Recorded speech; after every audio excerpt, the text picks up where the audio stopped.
Here we need the user interface. So the user interface, and this we are going to say that we are going to say UI. We need the user interface and then the server logic. So I think I can still type in here as the server logic.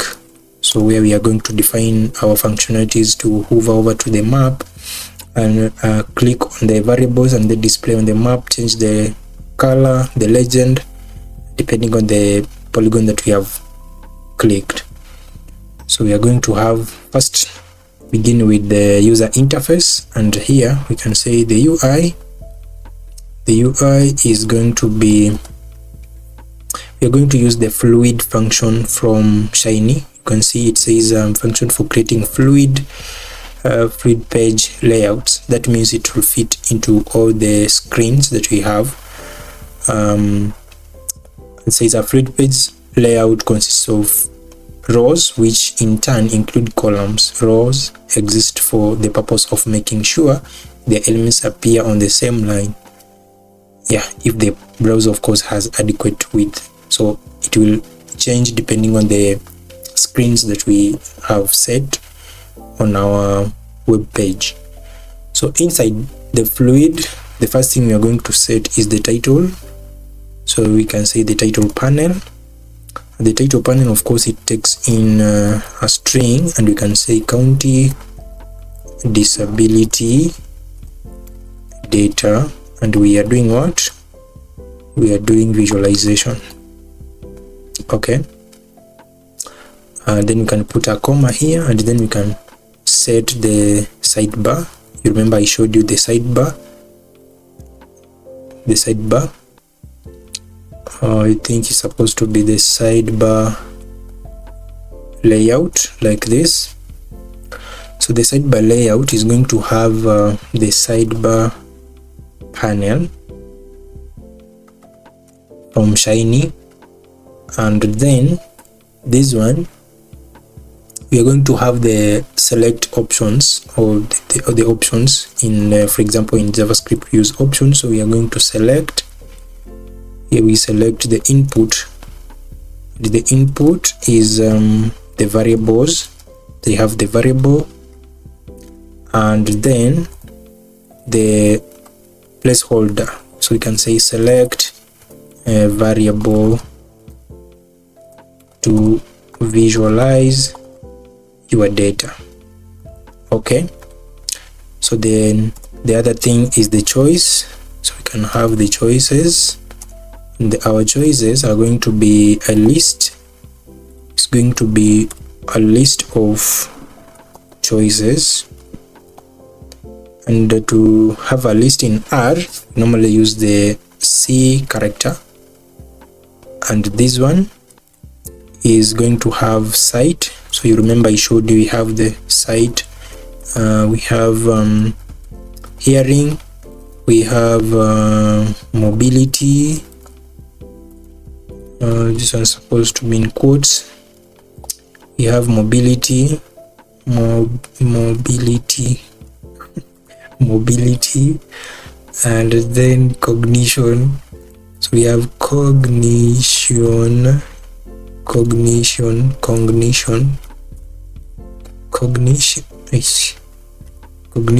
and then we have self. What am I typing up? Self-care, and then lastly we have speech.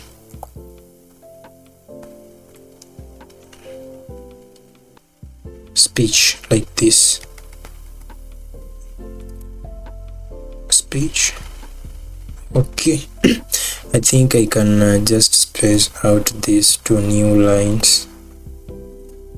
Yeah, I think this one sounds better like this.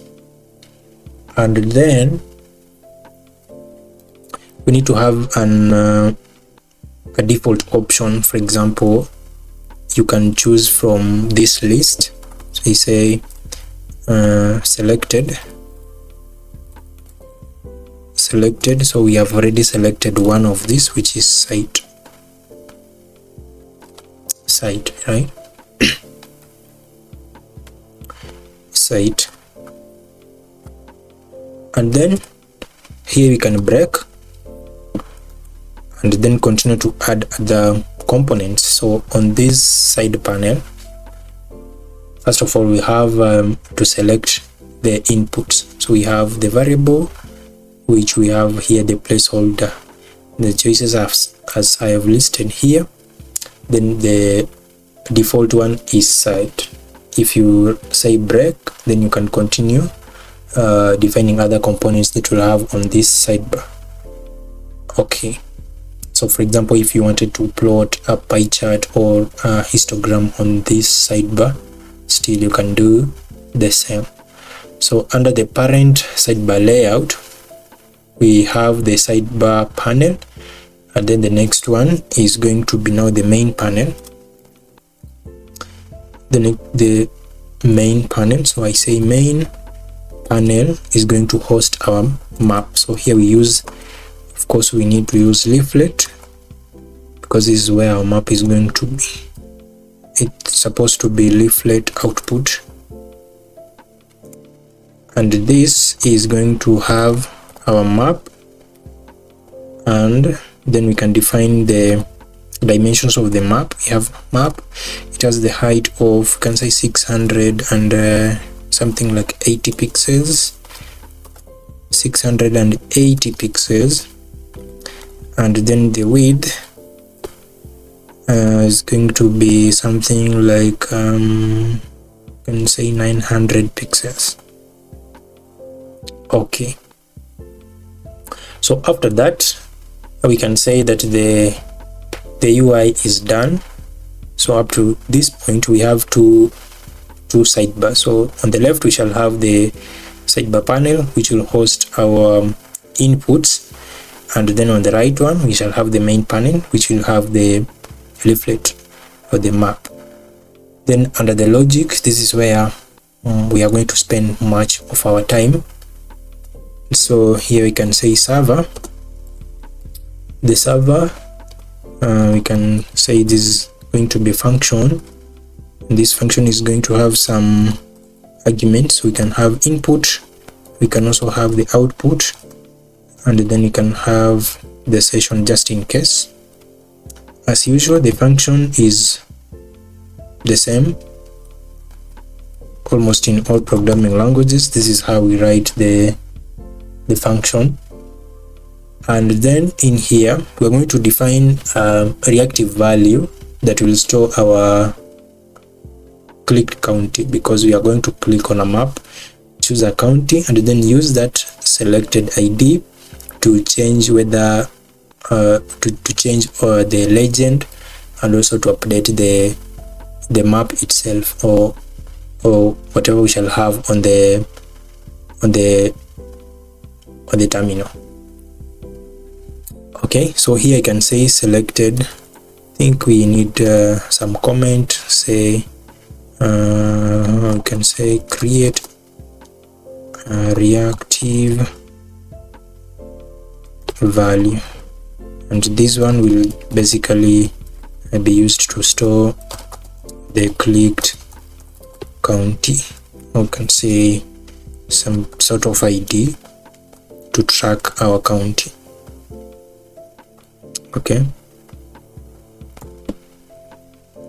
so here I can say selected underscore county is equal to the reactive value, like this, and then of course initially it's going to be null, so we shall use this later on. Down here we are going now to render our map. Okay, so here we need to say output, and this output is going to have a map. This map should be the same value that we have passed in here in the leaflet, so it is the map that we are going to use it from here in the leaflet. And this one is going to be render we are saying render leaflet, and this leaflet is going to have some palette. So we can say palette is equal to some color numeric, and here we are going to define our palette, so the color that we shall display on the map, and this one is going to be palette is equal to, the color is viridish. You can change to something like magma or whatever the color that you want. So I'm going to use viridish. I think later on I will show you how magma looks like.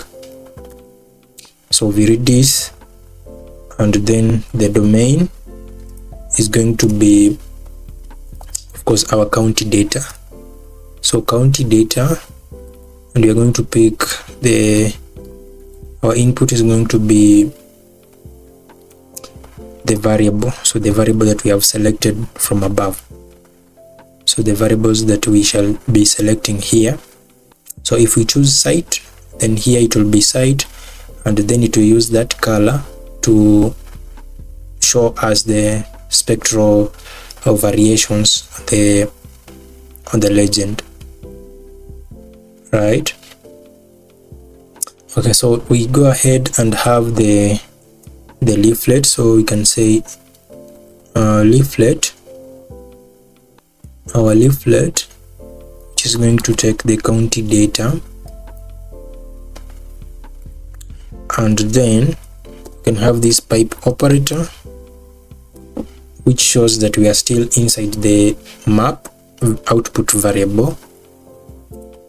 We're going to add provider tiles, so our base map here we call it provider tiles, and we're going to use OpenStreetMap, and then you can say .mapnik. I just hope that it will work. Then inside this we can go ahead and then add our polygons. We say add polygons, and in here we are going to add the fill color of our polygon is going to be palette. So we say pal, and this pal will take the county data, of course. Then we shall have the input, and our input is the variable. Our input is the variable, like that. And then the next property is going to be now fill opacity. So fill opacity, we can say something like 0.7, and then the other one is the color. So this is the color of the boundaries, you can say white, and then the weight of the color, this is 1, you can say 1. We're supposed to put a comma here because this is a list of properties. Then we can have the smooth factor something like 0.5. Then the layer ID is going to be the county, so whatever the county that has been selected. So the county that we shall be selecting, we'll use this as layer ID. Okay, then we need to have the label, and the label is going to be label. Yeah, the label is going to be, we're going to use lapply. You can look at lapply function. This returns a list of the same length as x, each element of which the result of applying function to the corresponding elements. So if we say apply, so we are going to, it's like we are looping through the values that we have or the values that we have inside our data set. So we have rows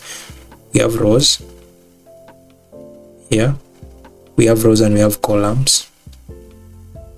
I think we're supposed to view this data first. I just want to show you something here. This data, where is it? County data is here.